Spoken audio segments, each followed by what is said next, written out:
Հայաստանի պատմության ընթացքում միշտ եղել են եւ արևմտյան դիտորդներ, ԵԱՀԿ դիտորդական առաքելություն է եղել, Եվրախորհրդի դիտորդական առաքելություն է եղել կամ համատեղ է եղել է ԱՊՀ դիտորդական առաքելություն, որ ավելի շատ ռուսական ենք մենք ընկալել, եւ այստեղ ուշագրավն այն է, թե մենք ինչ կարող ենք սովորել մասնավորապես հետխորհրդային տարածքի ուրեմն դիտորդական առաքելություններից, որովհետև այդ երկրները այնքան էլ ընտրություններ կազմակերպելու, ընտրություններ ուրեմն առանց խախտումների անցկացնելու, մրցակցային հավասար պայմանների ընտրություններ անցկացնելու պատմություն եւ փորձ չունեն, հետեւաբար երբ որ խոսում ենք Ռուսաստանի մասին, պետք է հասկանանք, որ այնքան էլ շատ սովորելու բան այս հարցում Հայաստանը Ռուսաստանից եւ հետխորհրդային ավտորիտար այլ երկրներից չունի։ Դիտորդական առաքելությունների բազմազանությունը միայն կարող է օգտակար լինել։ Սրա հետ մեկտեղ պետք է նշենք մի մտահոգիչ իրականություն, երբ որ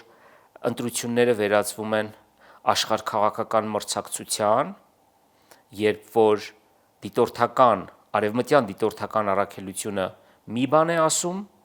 ԱՊՀ ռուսական դիտորդական առաքելությունը բոլորովին այլ բան է ասում։ Ես ուզում եմ հիշեցնել, որ 90-ականների վերջերից 2000-ականներին, երբ որ Հայաստանի ընտրությունները դիտարկվել են եւ ԱՊՀ ռուսական դիտորդների կողմից եւ ԵԱՀԿ արևմտյան դիտորդների կողմից, միշտ էլ նրանց տեսակետները ուրեմն գրեթե 180 աստիճանով ուրեմն տարբեր է եղել, որովհետև ԱՊՀ ռուսական դիտորդները սովորաբար իրենց աջակցությունն են հայտնել գործող իշխանություններին, որոնք, ինչպես հայտնի է, ինչպես գիտենք, ընտրությունները կեղծել են, եղել են տարբեր բռնաճնշումներ, ոչ հավասար պայմաններ,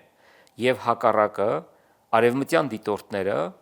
միշտ էլ փորձել են ավելի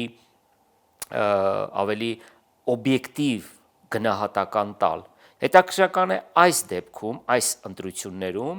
երբ որ կա հայ-ռուսական լարված հարաբերություններ եւ Ռուսաստանի կենտրոնական ընտրական հանձնաժողովի նախագահ Պանֆիլովան հայտնում է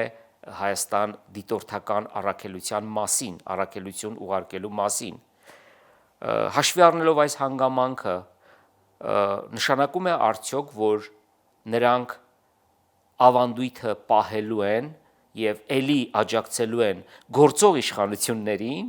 ինչպես արել են նախկինում, թե այս անգամ նրանք ավելի շատ աջակցելու են ընդդիմությանը։ Եվ այս դիրքից ես ուզում եմ նաեւ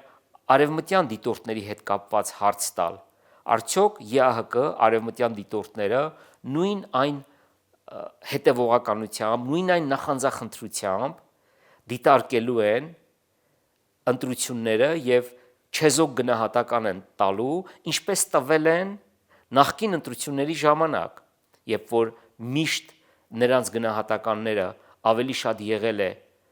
ընդդիմության օգտին հասկանալի պատճառով, որտեվ այդ ընտրություններից մի քանիսում առնվազն նաև կարող ենք ասել ընդդիմությունը հաղթել է, բայց իշխանության չի հասել։ Եվ այս դեպքում, երբ որ արևմուտքի աջակցությունը ամբողջությամբ գործող իշխանությունների կողմն է,